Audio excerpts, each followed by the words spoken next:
Bonjour à tous et bienvenue sur boursicoté.com pour cette nouvelle analyse technique Forex et matières premières avec une paire de devises euro-dollar qui, après avoir marqué ici un signal de hausse, a invalidé ce signal. On peut bien le constater ici sur ce graphe. Après avoir ici bien cassé la zone des 1.10, on a marqué ici un contact appuyé sur la bande de Bollinger supérieure et puis les cours sont revenus ici chercher la moyenne mobile donc qui a agi comme une zone de support dans un premier temps, malgré ici une cassure de la zone des 1.10. Et puis sur cette accélération, clairement, on a invalidé ici la possible poursuite de ce mouvement, puisque la moyenne mobile 20 exponentielle est largement cassée à la baisse, et on est revenu directement ici sur la zone des 1.09. Donc globalement, on reste en fait dans une dynamique, malgré un rebond ici un peu plus fort que ce qui était prévu, mais on peut constater que par rapport ici à la zone de point bas que nous avions auparavant, cette zone de support s'est transformée ici en résistance.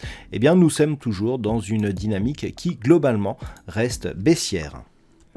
Sur la paire de devises livre sterling contre dollar américain, nous avons une accélération du mouvement baissier. Après avoir connu un retour ici sur cette zone des 1.3180, les cours sont revenus sur le support et après quelques tests, on a là aussi cassé ce niveau de support. On est quasiment venu au contact ici de la moyenne mobile 20 exponentielle. Donc clairement, on est dans un signal de poursuite baissière de cette paire de devises. Et si on cherche un petit peu les supports sur des niveaux inférieurs, nous nous apercevons que le prochain objectif se situe désormais sur cette zone des 1.2870.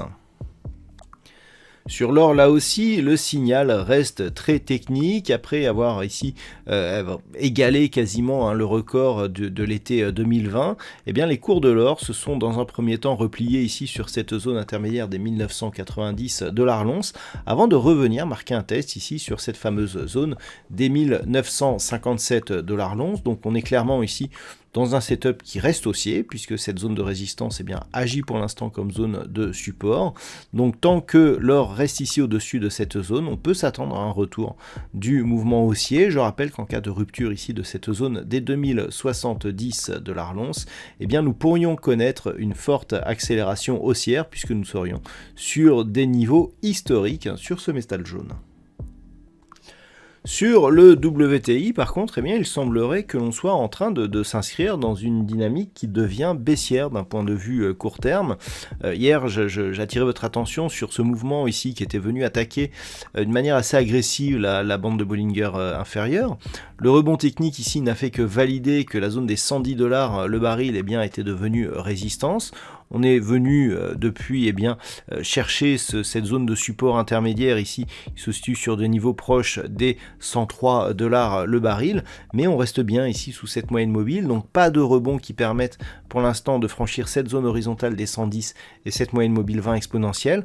Attention, en cas de rupture donc de cette zone de support des 104,50 $ le baril, on pourrait revenir ici sur cette zone des 98, soit sous le seuil psychologique des 100 $ le baril, ce qui pourrait un petit peu calmer les choses en termes d'inflation pour l'Europe. Donc un WTI ici qui est parti fortement à la hausse en début de semaine, mais qui se stabilise actuellement autour des 105 $ le baril.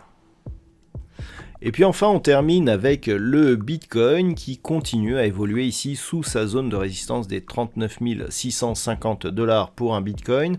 Du point de vue de la tendance court terme, on voit qu'à chaque fois qu'il y a une impulsion haussière, pourtant ce sont des impulsions qui ont pas mal de volatilité, on retombe au bout d'un moment, ce qui veut dire qu'il n'y a plus beaucoup de densité dans ce mouvement et qu'on pourrait dans ce cas continuer à évoluer donc dans le suivi de cette dynamique un peu plus moyen terme.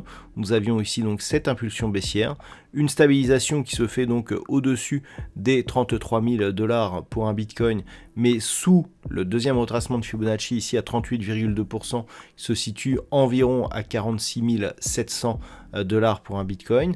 Tant que cette zone ici des 46 700 n'est pas cassée à la hausse, on est toujours potentiellement dans un mouvement baissier fort qui pourrait être ravivé sur rupture ici de cette zone des 32 920 $ pour un Bitcoin. Je rappelle que sur cette crypto-monnaie, eh bien, une rupture ici éventuelle de cette zone des 30 000 $ pour un Bitcoin, eh bien, nous donnerait un signal de retournement majeur sur cette crypto-monnaie qui pourrait précipiter le mouvement baissier sur le Bitcoin.